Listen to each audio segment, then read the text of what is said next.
तुम्हाला कोणी सांगितलं की मी देवेंद्र फडणवीस यांच्यावर नाराज आहे?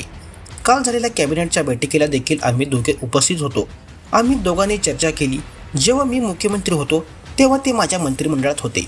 आता ते मुख्यमंत्री आहेत तर मी त्यांच्या मंत्रिमंडळात आहेत. आम्ही प्रत्येक वेळी दोघांनी एकमेकांचं समर्थन केलं आहे. महाराष्ट्राच्या विकासासाठी मी सदैव त्यांच्यासोबत उभा आहे. एवढं बोलून एकनाथ शिंदे यांनी सर्व शक्यता फेटाळून लावल्या. देवेंद्र फडणवीस व उद्धव ठाकरे यांच्यात वाढत असलेली जवळीक यामुळेच एकनाथ शिंदे नाराज आहेत का याला वेगळं कारण आहेत हेच आपण आजच्या या व्हिडिओमधून जाणून घेणार आहोत. 23 नोव्हेंबर रोजी निवडणूक निकाल लागल्यापासूनच एकनाथ शिंदे नाराज असल्याचं बोललं जात आहे. ही नाराजी काही साधी सरळ नाही. महायुती सरकार स्थापन होण्यासाठी तब्बल 12 दिवस लागले आणि त्यामागे शिंदेच्या नाराजीचं मोठं कारण देवेंद्र फडणवीस यांनी मुख्यमंत्रीपदाची तर एकनाथ शिंदे आणि अजित पवार यांनी उपमुख्यमंत्री पदाची शपथ घेतली. तेव्हापासूनच महायुतीमध्ये नाराजी नाट्य सुरू असल्याची चर्चा सुरू आहे. एकनाथ शिंदे हे गृहमंत्रीपदासाठी इच्छुक होते, मात्र भाजपनं गृहमंत्रीपद आपल्याकडे ठेवल्याने ते नाराज झाले अशी देखील चर्चा सुरू होती.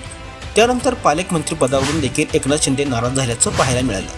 त्यामुळे एकनाथ शिंदे हे देवेंद्र फडणवीस यांच्या नाराज आहेत का असा सवाल उपस्थित करण्यात येत होता. शिंदे यांना उपमुख्यमंत्रीपद नको होतं. गुलाबराव पाटील यांनी असं सांगितलं. आमदारांच्या आग्रहामुळे शिंदे यांनी उपमुख्यमंत्रीपद स्वीकारलं. यावरून त्यांच्या नाराजीची खोली दिसते. अलीकडेच देवेंद्र फडणवीस यांच्या उपस्थितीत एक महत्त्वपूर्ण बैठक झाली, ज्यामध्ये अजित पवार आणि इतर मंत्री सहभागी झाले. मात्र शिंदे गटामधून फक्त गुलाबराव पाटील उपस्थित होते. एकनाथ शिंदे गैरहजर होते आणि त्यांच्या कार्यालयाकडून वैयक्तिक कारणं दिली गेली. ही पहिली वेळ नसल्यामुळे चर्चा रंगली की फडणवीस शिंदेना मुद्दाम इग्नोर करत आहेत.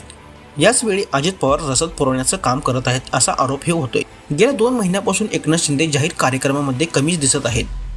त्यांच्या दौऱ्याची भाषणाची बातमी फारशी ऐकायला मिळत नाही. यात आणखी एक मोठा ट्विस्ट म्हणजे उद्धव ठाकरे आणि देवेंद्र फडणवीस यांच्यातील वाढती जवळीक. एकेकाळी एकनाथ शिंदेना 50 खोके म्हणणारे संजय राऊत आता त्यांच्या नावाचा आदराने उल्लेख करत आहेत. याउलट फडणवीसांबद्दल स्तुतीसुमनं उधळली जात आहेत. अचानक उद्धव ठाकरे यांनी फडणवीस यांची भेट घेतली. या भेटीनंतर त्यांनी फडणवीस यांचं कौतुक केलं. जेव्हा शिंदे मुख्यमंत्री झाले होते तेव्हा मात्र असं काही घडलं नव्हतं. यावरून हे दोघं शिंदेना बाजू सारण्याचा प्लॅन करतायत का असा प्रश्न उपस्थित होतोय. ही परिस्थिती पाहता 2 शक्यता आहेत.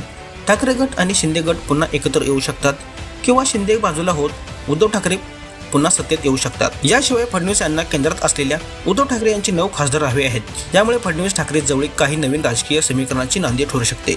मित्रांनो, तुम्हाला काय वाटतं? एकनाथ शिंदे यांचं पुढं काय होईल?